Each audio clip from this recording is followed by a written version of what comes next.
Olá, vizinhas! Sejam muito bem-vindas a mais um vídeo do nosso canal Casados com Propósito.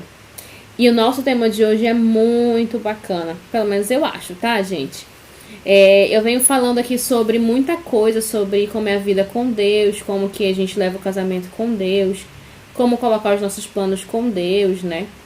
Mas eu nunca tinha falado, né, não em rede social, como que foi a minha conversão a Cristo. Então é por isso que hoje o nosso vídeo é dedicado a isso, né? Na verdade a gente vai falar do princípio, né? Como que nós conhecemos a Cristo, como que nós nos achegamos mais perto de Deus. Mas antes de tudo, deixa eu te falar, se você chegou até aqui, né? Porque você tá interessado no assunto e porque a gente tá te fazendo bem. Então já começa aqui a seguir a gente, a se inscrever no nosso canal, tá? Curte esse vídeo desde já, compartilha com os amigos e deixa um comentário de carinho pra gente, tá bom? Porque aí eu gosto de ver isso e eu me sinto até mais útil, sabe? E também, né, não esqueça de nos seguir lá no Instagram, Casados com Propósito. Lá a gente fala um pouco mais da nossa rotina de casada, né? Expõe um pouco as dificuldades que nós temos, né? E eu apareço bastante lá nos stories pra estar com vocês, tá? Bom, eu ainda não tinha decidido, gente, qual seria o tema desta quarta-feira. Eu decidi há um pouquinho atrás, então eu tô gravando hoje mesmo. E eu resolvi falar sobre a minha conversão a Cristo. Eu tenho falado muito do que Deus tem feito na nossa vida, de como que foi nosso casamento, né? De como que Ele ajudou, como que eu consegui entender que o Natan é meu esposo, que era Ele que Deus tinha me colocado na minha vida.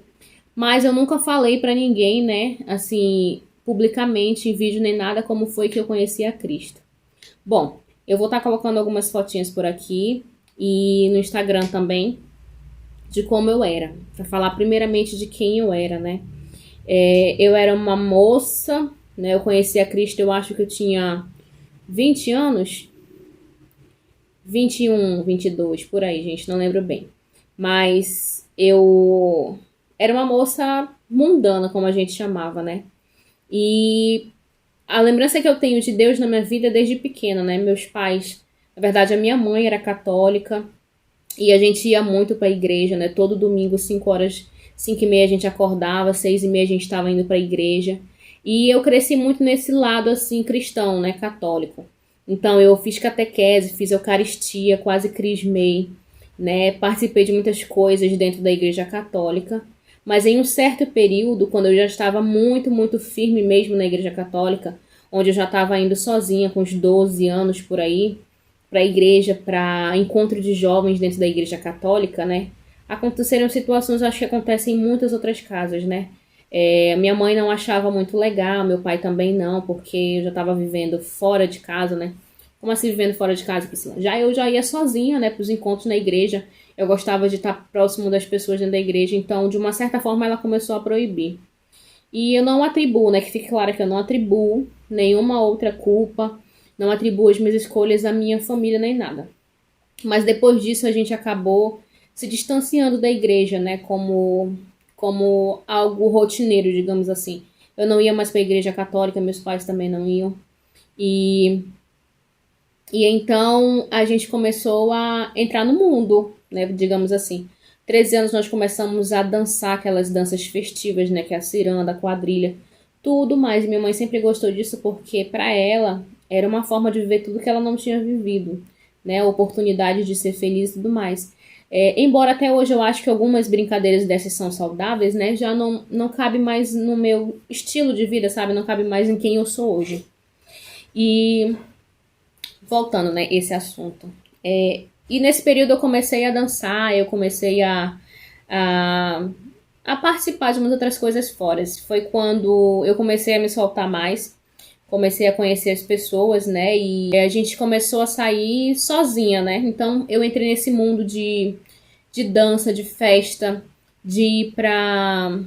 Não sei se no bairro de vocês, nos estados que vocês vão estar assistindo, tem isso, mas aqui tinha muito sobre arraial, festa de rua, onde contratava cantor de forró, cantor de axé, cantor de swingueira, essas coisas, e eu tava no meio. E eu sempre gostei muito de dançar. Tanto que na católica eu fazia parte do grupo de dança lá também, da católica. E eu amava dançar e estar ali coreografando, sabe, fazendo as coisas pra Deus. Mas aí eu achei também a dança no mundo. E eu amava dançar, eu me destacava. Tem quem olhe pra mim quando eu falo algumas coisas e fica assim, nossa, não acredito que você fez isso. Mas sim, eu cheguei a tentar entrar numa banda de forró, eu fiz concurso, eu praticamente entrei com uma amiga minha. Só não entrei porque meu pai também, ele é muito conservador com relação a isso, não deixou. Porque naquela época, né, banda de forró, a dançarina tinha que estar de barriguinha de fora, short bem curtinho e dançando, né? Não tinha nada demais, só dançar. Só que você teria uma rotina diferente. Meu pai não quis até então. Porque eu tinha o quê? Uns 13 anos por aí. 14. E eu fiquei um tempão, né? Nessa vida assim, de dança e tudo mais. Até que eu conheci meu primeiro namorado, digamos assim. Eu já havia, né? Como o pessoal fala, ficado com outros rapazes, conversado, gostado. Mas eu nunca tinha apresentado ninguém aos meus pais. E aí eu apresentei meu primeiro namorado, porque ele queria muito que eu conhecesse meus pais. E eu fiquei naquela dúvida, será? Se não é, né? Pode ser que sim. E na minha cabeça, tipo, era a liberdade que eu queria, né? Ter um namorado pra ir pra onde eu quisesse, sem eles estarem me prendendo. Eu apresentei com 14 anos. E aí, nessa época eu ainda era virgem, gente, tá? Então, foi muito, muito relativo. Eu acabei perdendo a virgindade com ele, né? Não gostava tanto dele na época, gente. Eu falo assim de coração partido porque a gente faz umas escolhas meio estranhas. Mas depois disso, de um tempo, né, eu acabei engravidando depois dos meus 15 anos. Perdi minha virgindade com 15 anos, gente, tá? Porque na cabeça da minha mãe a gente tinha que fazer festa de 15 anos e tinha que ser virgem. Tinha que passar por um exame pra saber se era virgem mesmo e ter a festa de 15 anos. E eu sempre quis uma festa de 15 anos. Então tá. E aí eu fiquei grávida. E aí as coisas começaram a mudar. Na minha cabeça eu teria mais liberdade. Esse é um assunto que eu não vou entrar tanto, gente, que é um assunto de um outro vídeo. Mas, vamos lá. E aí, depois disso tudo, a minha vida começou a mudar, né? Não deu certo com o pai do meu filho. E eu acabei também procurando pensar mais no meu filho. Então, eu comecei a pensar em estudar, né? Na verdade, eu ainda estudava, então eu fiz estudo no ensino médio, estava finalizando o ensino médio. Comecei a ter um estágio de ensino médio. E aí, eu comecei a trabalhar também. A trabalhar não, eu estudei pelo Senai, onde eu fui menor aprendiz. Então, eu trabalhava e estudava, sabe? Então, eram 3 períodos ali, estudando, trabalhando e estudando. E dali eu comecei a focar mesmo na minha vida. Acho que com 17 anos, meu filho já tinha quase 1 ano. E eu sempre pensei muito nele, eu sempre quis ser grande, eu sempre quis dar um futuro melhor para ele, dar as oportunidades para ele. Bom, gente, pulando para a parte em que eu realmente modificou minha vida. Durante esse período todo, até 2014, eu vivi muita coisa, né? Ia pra festa, bebia. Eu nunca fui de usar droga, graças a Deus, eu nunca tive essa curiosidade de usar drogas. Mas eu bebia, e eu bebia não era coisa fraca, mas eu também era muito consciente do que eu fazia. E pra mim, o importante era estar ali me divertindo com amigos, dançando, sabe? Conhecendo novas pessoas. Essa era a minha visão antigamente. E tanto que eu tenho tantas fotos, gente, de festas por aí, que as pessoas nos viam e tiravam fotos, né? Naquela época eu era muito conhecida. Por onde eu ia, as pessoas conheciam. Quem tá aqui nesse canal e sabe, né, desse período da gente, né, lembra até hoje como que era. Bom, em um certo período aconteceu uma situação com os meus pais que eu acabei saindo de casa. Eu já tinha saído outras vezes e acabei voltando. Mas aconteceu uma situação e eu não gosto de expor muito sobre isso com relação ao meu pai. Mas uma situação que mudou muito em mim internamente também, pelo que aconteceu. E nesse período eu saí de casa mesmo, né? Como que eu fiz com meu filho? Acho que a pior parte, que eu acho que para todas foi a mais fácil para mim, foi deixar meu filho. Eu levei o meu filho comigo, mas eu sabia que era uma vida muito incerta que eu ia ter, porque eu não tinha para onde ir. Eu não tinha ninguém, eu tava começando a trabalhar ainda. Eu tinha entrado no estágio.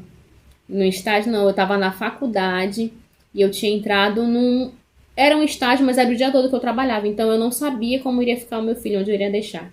E nesse período que eu saí de casa, brigada com os meus pais, mais com o meu pai, eu acabei indo pra casa do pai do meu filho, né? Ficando lá, ele sempre foi muito generoso, a gente sempre foi muito amigo, assim, né, com relação a isso. E eu fiquei com meu filho lá, só que eu vi também que não dava pra ficar lá, porque acabava gerando uma certa esperança, né? E no meu coração não sentia isso, né? Não sentia mais nada por ele.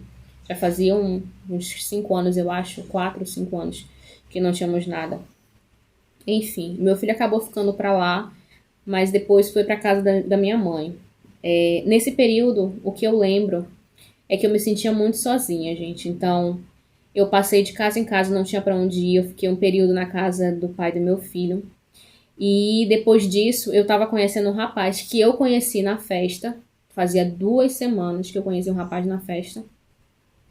E por estar me envolvendo com ele, sabe, afetivamente, e ele também demonstrava estar se envolvendo comigo, ele pediu para que eu fosse morar com ele. E nesse período eu fui, né, achando que poderia ser uma boa. Eu ainda tinha, né, na verdade tinha bem mais do que do que eu tenho hoje, a mente romântica de que o amor é tudo, o amor supera, e blá blá blá, essas coisas que as meninas aprendem, né, mas que vale a pena sim, gente, ter. Enfim, eu fui morar com esse rapaz e eu comecei a passar por muitas coisas. Né? Primeiro que esse rapaz não me deixava sair de casa, né? Ele trabalhava, levava a chave e eu ficava trancada. Eu tenho um amigo que lembra até hoje de uma vez que ele saiu e deixou a chave e que eu fiquei... Eu liguei pra esse meu amigo ficar o dia todo comigo lá no campo. Quando ele chegou, eu tive que correr porque ele não podia saber que eu tinha saído. Pra vocês verem as situações que a gente passa, né? E nesse mesmo período eu tava estudando, então ele chegava do trabalho, eu ia pra faculdade e voltava. E era cada coisa que eu passava. Às vezes eram 10 horas eu tava saindo do curso, ele falava que eu não ia entrar em casa. E no caso era a casa dele, porque eu tava demorando muito. E eu explicava pra ele que eu tava na faculdade, mas que eu não tinha como sair mais cedo. E às vezes por morar longe eu chegava lá umas 11h30, meia-noite. E ele ficava tipo assim, não vou abrir a porta, não vou abrir a porta. Era humilhante demais. Até que uma vez ele disse assim pra mim, nem venha pra casa porque eu não vou abrir. E eu dentro da faculdade, gente, sem ter muitos amigos assim, né? De contar o que realmente estava acontecendo, porque eu tava recente na faculdade, não tinha nem um ano. E aí eu chorei, fui pro banheiro chorar, porque eu não sabia pra onde eu ia. Aí eu tentei ir pra casa do pai do meu filho, também não consegui, porque ele já tava namorando uma outra moça.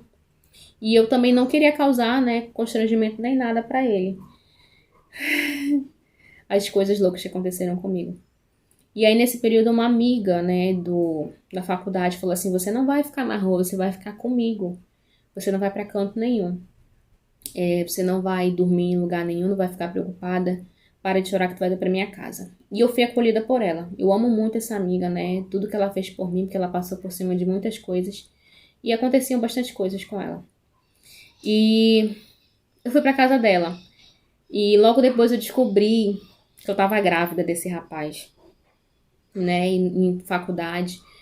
E eu fiquei pensando o que eu ia fazer, né? O que eu ia fazer da minha vida. Mas mesmo assim, essa minha amiga me acolheu, cuidou de mim, porque eu fiquei muito mal, muito abatida. E depois de um período, né, de tanto ficar conversando com esse rapaz, ele tentando me convencer a voltar, e às vezes eu querendo voltar, né, pra tentar realmente uma família com ele, sabe, me desprezava e eu via cada coisa que ele fazia, então eu acabei sofrendo e não comia quase nada. E eu acabei perdendo essa criança. São coisas que eu nunca contei, assim, na verdade contei pra algumas pessoas. E aquilo foi marcando, né? E depois, nesse período que eu tava, digamos assim, depois dessa perca, né? A gente fica um período em descanso, assim, né? E dentro da casa dessa minha amiga aconteceu cada coisa que só vocês sabendo mesmo. O marido dessa minha amiga não era bem legal, então eu acabei, como não tinha espaço, né? A gente acabou dormindo no mesmo lugar, mesmo quarto, só que era um quarto grande. E eu dormia numa outra cama bem afastada. E mesmo assim, gente, ele acabava, né, dando um jeito de passar e encostar em mim. Quando eu descobri, assim, tipo, eu acordava à noite assustada porque ele tava passando a mão em mim. Foi muito tenso. E depois desse dia, assim, eu cheguei na faculdade, eu tinha uma outra amiga, eu falei que eu não aguentava. E a pessoa sabia, né? A minha amiga sabia que ele tava fazendo isso. Enfim, não deu muito certo eu sair, gente. Aí eu fiquei sem lugar pra ir. E onde eu fui parar? Eu sei, eu já tava trabalhando, eu tava juntando dinheirinho pra alugar um espaço, né? Isso tudo foi em período de poucos meses, gente. Então, por isso que eu não sabia pra onde ir, porque eu não tinha dinheiro, não tinha juntado nada ainda. E então eu fui parar no bairro do Coroado, onde eu morava, né? E encontrei uma amiga, eu disse que eu tava procurando um lugar pra alugar, né? Gente, desde já eu digo que esse vídeo vai ser um pouco longo, mas se vocês continuarem aqui, vai valer a pena. Eu tô tentando ser rápida. E tá. Aí eu fui parar nessa amiga, que não era nem amiga, era uma conhecida também de festa, assim. E passei por situações lá também, né? Ela me levou pra uma casa dizendo que ela morava nessa casa, quando no final a gente descobriu que ela tava de favor e me levou de favor pra essa casa. E eu ficava cada vez mais triste, né? E eu ficava batida, não sabia o que fazer da minha vida, com tanta coisa que acontecia. Até que eu consegui juntar um dinheirinho e alugar um quarto pra mim. E naquela época eu paguei R$ 250 num quarto, assim, muito acabado, gente. Eu tinha que ter foto, mas eu nunca tirei foto desse lugar. Mas era todo rabiscado, úmido, com uma caixa d'água dentro. Mas era o que eu conseguia pagar naquela época. E conseguia continuar estudando, sabe? Porque eu tinha que pagar a faculdade, eu tinha que dar um jeito de viver, de comer, de pagar os meus materiais de estudo. E foi um período bem tenso. E fora que eu não falava com os meus pais, eu não visitava os meus pais, eles não queriam falar comigo, né? E eu sofria muito, eu me sentia muito sozinha. Até que uma amiga começou a falar comigo, né? E começou a me falar de Deus, né? Pra me ler a Bíblia, que talvez eu encontrasse conforto. E assim eu comecei a ler uma Bíbliazinha pequena desse tamanho que a minha irmã tinha me dado. E eu lia sozinha, eu não entendia muita coisa. Mas cada vez que eu lia mais, eu encontrava um conforto melhor. A minha irmã nessa época era convertida, então ela tentava de todas as formas me levar, às vezes na igreja, né? Pra me sentir melhor, né? Talvez até que eu me convertesse ali. Enfim, gente, tanta coisa que eu passei nesse período, né? Até que eu consegui alugar um outro espaço pra mim. Eu lembro, gente, pra vocês verem como o diabo ele usa muito para área sentimental. Eu lembro que eu gostava de um rapaz e eu comecei a ler mais a Bíblia também, pedindo e orando pra Deus me ajudar a conquistar esse rapaz. Besteira na nossa cabeça, né? E aí com o tempo fui vendo que não era aquilo, mas eu continuei lendo a Bíblia. E eu comecei a ir pra igreja com a minha irmã. E mesmo assim eu me sentia tão sozinha que eu não tinha ninguém. Eu conversava com a minha irmã, eu já tava ficando de bem com a minha mãe também. Mas o meu pai ele me desprezava, ele não falava comigo. Ele não queria saber de nada de mim, dizia que não queria que eu entrasse dentro de casa. Ele falava que eu não era mais filha dele. Por certas coisas que tinham acontecido que até hoje assim eu sei que não foram culpa minha, que eu não tenho culpa alguma, mas que o diabo também usa de todas as formas para que uma família seja destruída, tá? Então, eu era muito magoada com meu pai e eu só conseguia lembrar que ele tinha dito que eu não era mais filha dele. Então, pra mim não existia pai, pra mim não existia um amor nenhum de pai. E eu ainda era magoada com a minha mãe por ter ficado do lado dele, né? Eu acho que tem que ser um assunto diferente em um outro vídeo pra contar melhor o que aconteceu. Mas eu admirava muito meu pai. Meu pai era um herói pra mim. Minha mãe dizia que eu gostava mais do meu pai do que dela, que eu pulava na frente do caminhão pelo meu pai. E eu acho que foi por isso que eu me decepcionei tanto com meu pai, porque eu só via as coisas boas dele e esqueci que ele era um ser humano, né? Então pra mim não existia amor de pai. E aí eu comecei a frequentar a rede de jovens na igreja da minha irmã, na Maranata. E eu fui ouvindo a palavra de Deus. E sabe quando tu ouve a palavra de Deus, tu não entende muita coisa, mas tu acha conforto? Era assim que eu me sentia. E eu lembro que eu não tinha aceitado ir pra sala nada, mas eu ia uma vez sim, uma vez não. Até que uma vez, né, eu não lembro exatamente qual foi a pregação, mas eu lembro que foi sobre o amor de Deus, que foi sobre Deus ser nosso Pai. E eu passava tanto tempo me questionando como que podia um pai não ter o amor por uma filha. Como que podia eu me sentir tão sozinha, né, no mundo não ter o amor de um pai. Como que podia eu não saber o que era o amor de um pai. E naquela época eu me questionava, eu nunca soube o que era o amor de um pai, e eu não tinha o amor de um pai. Eu não tinha ninguém que me amasse. Eu pensava muito nisso. E nessa noite que eu fui na igreja, eu ouvi Deus dizendo assim pra mim: você é minha filha. O amor que você procura em homens, você não vai encontrar em mais ninguém a não ser em mim. O amor que você quer do seu pai terreno, você não vai encontrar porque só eu tenho. E naquela noite eu entendi depois de tanta coisa que eu passei, que eu resumi pra vocês, eu entendi que o amor de Deus, ele é maior do que tudo. E que o amor que eu procurava, a perfeição que eu procurava no meu pai, eu nunca ia encontrar, porque só Deus tinha. Só Deus podia me amar. E naquela noite eu entendi que eu era filha. E eu já fazia tanto tempo que eu não sabia o que era ser filho, o que era ser amada, o que era ser cuidada, que naquela noite, quando eu entendi isso, eu aceitei a Cristo e fui lá na frente. Eu só me dei conta que eu fui lá na frente aceitar a Cristo quando eu já estava lá e que tinha alguém orando comigo. E a pessoa foi tão ousada que ela falou assim: você acha que não é filha, você acha que não merece. Mas Deus não precisa do seu merecimento. Deus não precisa que você faça nada. Ele vai continuar sendo seu pai. E o amor que você quer, só Ele pode te dar. E desde esse dia eu entendi e eu fiz de tudo para não deixar a Cristo, porque eu sabia que o amor que eu precisava era dele. Eu sabia que quando eu não tinha ninguém, eu sabia que quando ninguém me amava como eu achava que eu tinha que ser amada, que quando eu sozinha ficava naquele quarto, sem ninguém se preocupar comigo, me mandar uma mensagem, me ligar, me saber se eu estava bem. Quando eu passei por várias situações, quando eu passei fome, eu sabia que Deus era o único que estava ali e que me sustentava.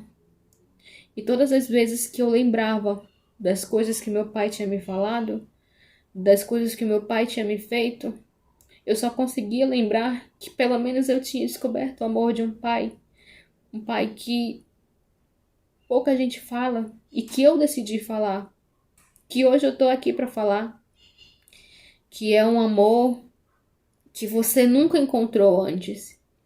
É um amor que mesmo que você esteja num quarto, sozinha, sem saber o que vai ser de amanhã, sem saber o que tu vai comer amanhã, ou como tu vai pra tua faculdade, ou como que tu vai conseguir dinheiro pra alguma coisa, sem saber se um dia teu pai ou tua mãe vão falar contigo de novo, é um amor que tá ali pra te cuidar, pra te fazer dormir tranquilamente. E era isso que eu sentia, né? Que eu tinha encontrado um pai, no momento que eu não tinha ninguém. No momento que eu não tinha um amor, não tinha ninguém para me abraçar, não tinha ninguém para me dizer, para me consolar, dizendo que as coisas poderiam ser melhores. E foi nesse período que eu me dediquei mais ainda a ler a Bíblia, né? Eu me dediquei aí ao encontro com Deus na minha igreja antiga, Maranata. E lá no encontro eu até confessei, eu disse que eu não conseguia perdoar meu pai por tudo que ele tinha feito, por tudo que tinha acontecido, que ele tinha jogado em cima de mim a culpa de tanta coisa que eu não tinha feito. E eu entendi que eu não estava procurando um pai terreno, que eu não estava procurando um amor verdadeiro na terra, quando na verdade o amor sempre esteve ali, à minha disposição, e eu nunca aceitei. E foi nesse período que eu comecei a me vigiar mais.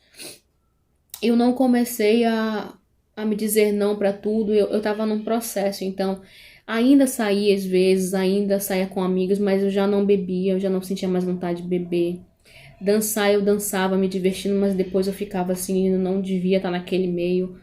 E às vezes a religiosidade nos prende tanto, né, que a gente acaba esquecendo quem é Deus mesmo, né? E foi um processo, gente. Isso foi lá no começo, em 2014, 15. 2015 e 16. Só que nesse período eu fui aprendendo muito. E só em 2017 que eu entendi e eu pude ver quem era Deus. Mas esse vai ser um conteúdo para outro vídeo. Eu sei que é um vídeo diferente esse que eu tô gravando para vocês, que é um vídeo que poucas pessoas esperam, mas é um vídeo de experiência. E eu quis gravar um pouco da minha experiência de como foi conhecer a Cristo, de como foi que eu comecei a servir a Cristo. A vida com Cristo não é fácil. Você não decide hoje, eu quero Deus, eu aceito Deus e você abdica de tudo. Não é isso, é um processo. Foi o que aconteceu comigo. E eu passei por muita coisa até entender que Deus me amava e tinha um propósito na minha vida. E assim, eu resumi um pouco do que aconteceu durante esse período, porque foram inúmeras coisas que dariam bastante tempo aqui. Mas eu quero te lembrar que Deus, Ele te ama, que Deus é o teu Pai. Se você não tiver em quem confiar, se você não tiver a quem recorrer quando precisar, né, saiba que Deus está ali. Faça assim como eu, né? Procure a Deus, né? Procure a Ele, se entregue a Ele de forma que você entenda qual é o amor dele, né? Eu sei que é difícil para quem vem do mundo, assim como eu, aceitar que Cristo é verdadeiro, que Cristo é a luz, que Cristo é o amor, né? E a gente tá muito ali acreditando que a felicidade do mundo é a melhor, mas tudo isso passa. Hoje passou, eu não sinto falta disso. Eu não sinto falta de estar em festa, em bebedeira. Eu sinto falta de alguns amigos, né, que eu conversava. Eu sinto falta de tempos que eu tinha com os amigos, de estar próximo, de conversar. Isso é natural, sentir falta de alguns amigos. Mas você não faz disso um problema. Você entende que pessoas passam pela sua vida e que há momentos que elas têm que ficar. É o caminho e elas têm que ficar.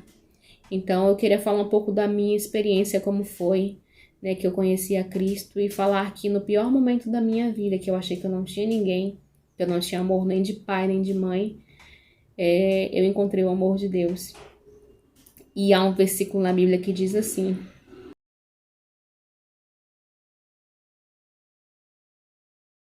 a palavra de Deus é bem clara. Pode uma mãe abandonar, pode um filho achar que está sozinho, pode um pai te deixar sozinho, mas ele nunca vai te abandonar. Ele sempre vai ser o teu Deus, ele sempre vai ser o teu Pai. Se você estiver precisando hoje de um abraço, de alguém que acredite em você e que te ama, corra para Deus, que é Ele, sempre foi Ele. Não há mais ninguém. As promessas do homem são falhas, mas a promessa de Deus, Ele não volta atrás. Então que você seja hoje abençoado com essa palavra, com esse testemunho. Eu precisava falar disso antes de falar qualquer outra coisa que Ele tivesse feito na minha vida. Eu agradeço a vocês por estarem até aqui, né? Deixem um comentário para vocês saberem. Aliás, para que eu saiba que vocês estão aqui, né? Estão ouvindo. E para que eu tenha mais coragem ainda de falar sobre isso. Porque é um assunto que a gente às vezes até não fala. Mas Deus tocou no meu coração hoje e eu vim aqui contar o meu testemunho. De alguém que era da balada, de alguém que bebia, de alguém que dançava. Para alguém que hoje está no centro da vontade de Deus e que mesmo assim não é perfeita, mas que procura dia a dia caminhar com Cristo. Tchau a todos vocês. Até a próxima.